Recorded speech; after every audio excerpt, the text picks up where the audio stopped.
अस्सलामुअलैकुम नाज़रीन, आज तक बड़ा ही ज़बरदस्त माहौल लिखने पे मंडी का माहौल सर्दी की मंडी लिखने पे स्याले की मंडी दे विच तुसा कमेंट बॉक्स से ज़रूर तुसा मुहब्बत का इजहार ज़रूर कर सो कमेंट बॉक्स में।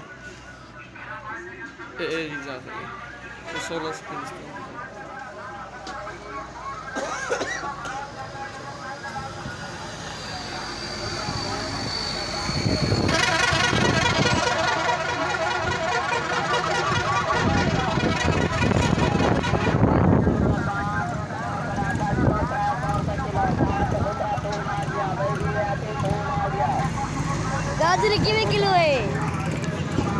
40 रुपए बाबा। गोभी 100 रुपए बाबा। मटर 500 रुपए बाबा। घुंगरू जरे बनो कितने किलो है? 600 रुपए बाबा। आलू 900 रुपए बाबा। एक जाग सकते हैं? नहीं, ठीक है।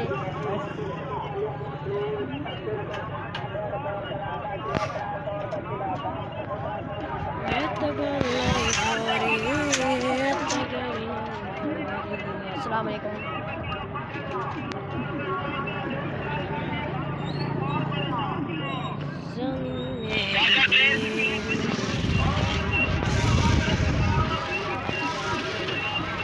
एक मिनट, ठीक है, बड़ू जी मिनट